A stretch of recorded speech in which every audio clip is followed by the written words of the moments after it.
Okay, now we go to our second example. So our second example is xy or x prime z or yz. So let me just write that down.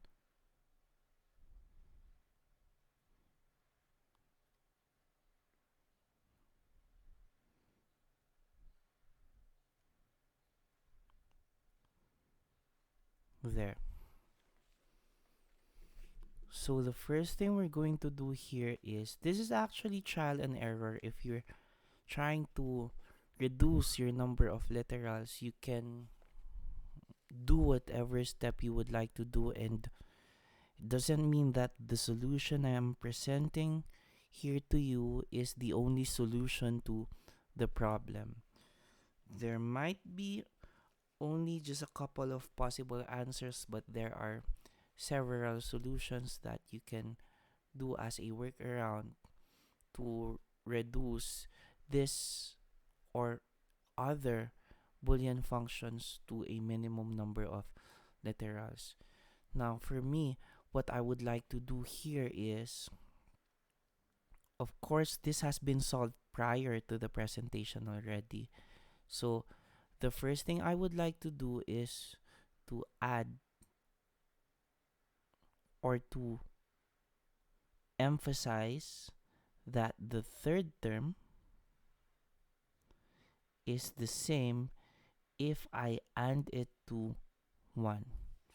And we have had that same postulate already used from our previous example. What postulate is that? What postulates allows us to do so? This, I believe, is from postulate number 2. So a variable and 1 is still that same variable because 1 is the identity element for the AND operation. Okay? Next thing is, I would like to replace now the 1 there with a variable or the complement of that variable. So I would like to replace the 1 here with an x or x prime. Again, we have learned this from the previous example. Why am I doing so? Because I recognize that for the first two terms, especially for the first term, I have here an x and a y. For the second term, I have an x prime and a z. So x is partnered with y for the first term. X is partnered with z for the second term. The third term has both y and z without x. So I am attempting to make the third term relatable to the first two terms.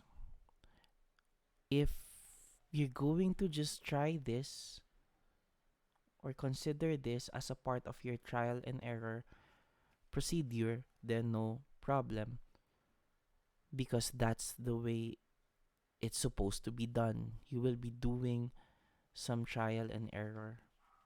So this is, or this was already used again from the previous example. This, I believe, is your postulate 5. Okay. And then what's next? After that, we can now distribute the x or x prime. So I will copy the first two terms.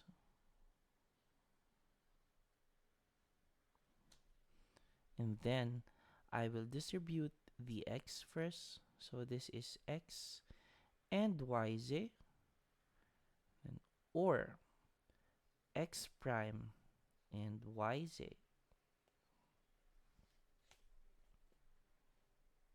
So that's obviously your distributive property from postulate 4. So these are, as you probably can see the trend already, These are the common postulates because these are also the postulates that we use to answer the first example. Let's see if we will be making use of other postulates and theorems for the succeeding steps. Now, what happens after we do so? Now, there is something that I want to do regarding the first two variables because we have three literals for the third and fourth terms. I would like to remedy the first two terms by again writing a 1 beside them, which implies again an AND operation. So this is xy and 1 is the same as xy, x prime z and 1 is the same as x prime z, and then I'll just copy the last two terms.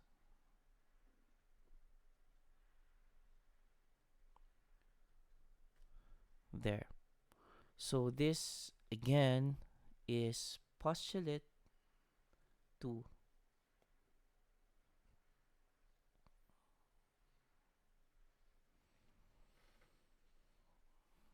Now, notice that I actually did that aside from having the purpose of making all the terms have 3 values.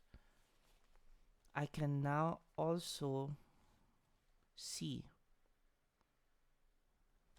common variables for the first and third term. Common variable is xy.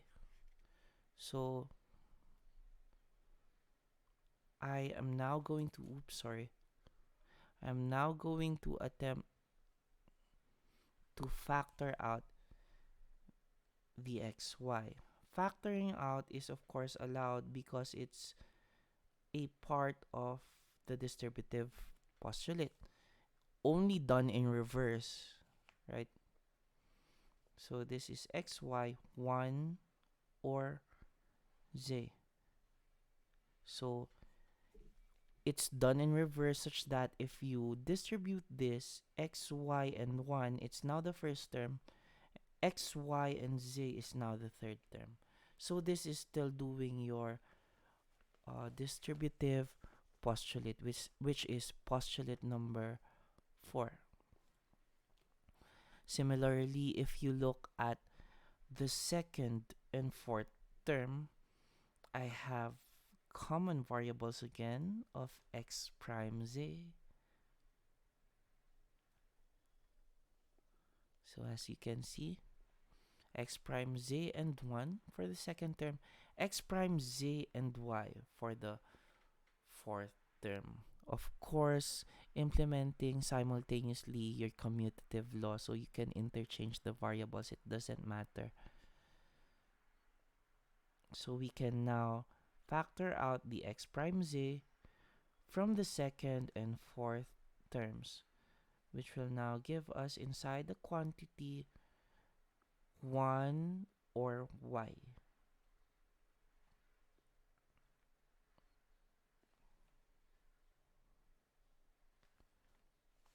There.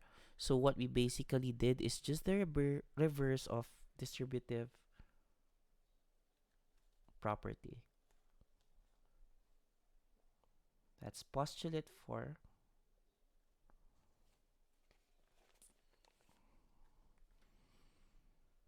Next, looking at this 1 or z, does that remind you again? Or this one, 1 or y? Does that remind you of a certain postulate or theorem? Now, we recall this time your theorem 2.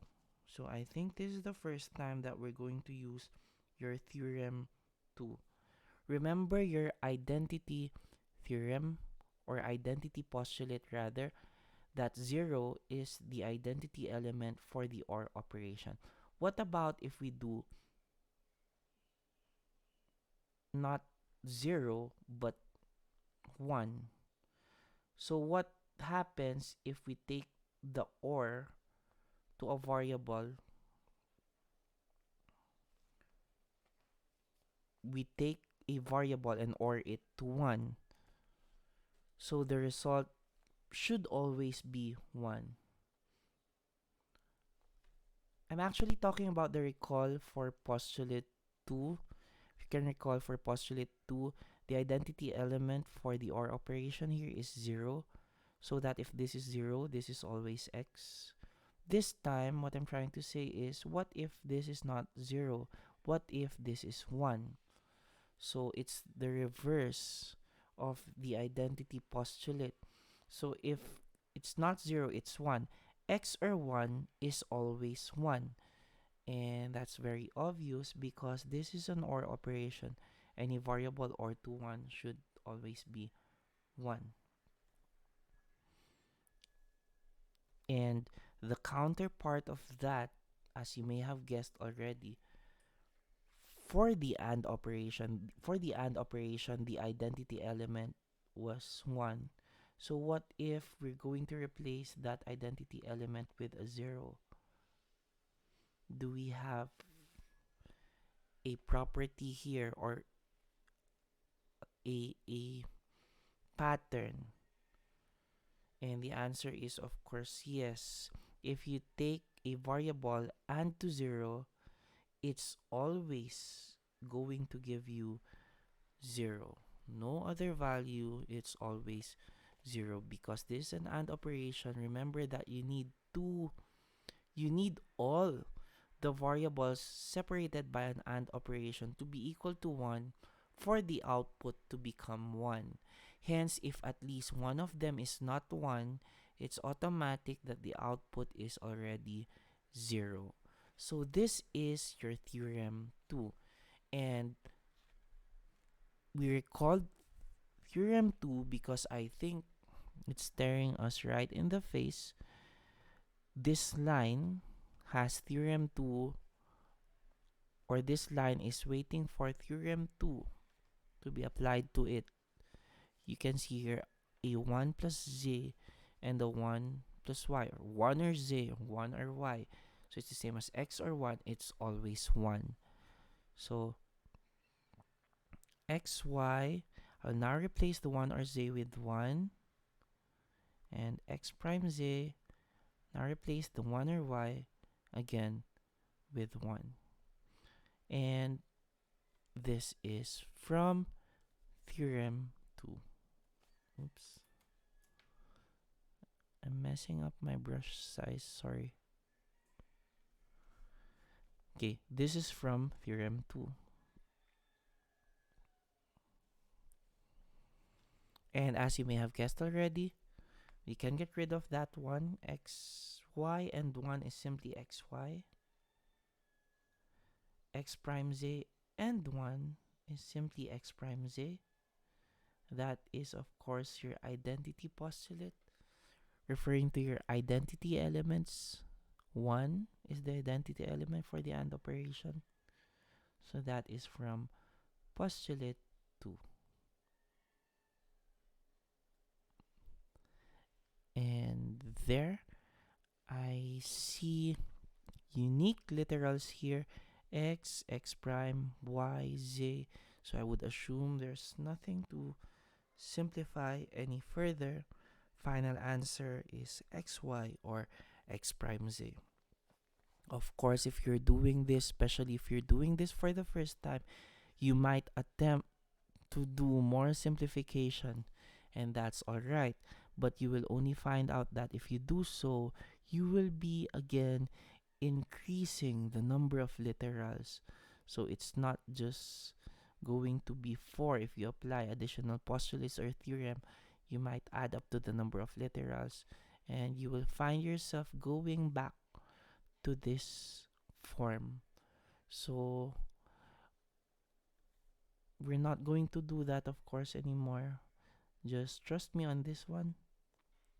The final answer is xy, or x prime z.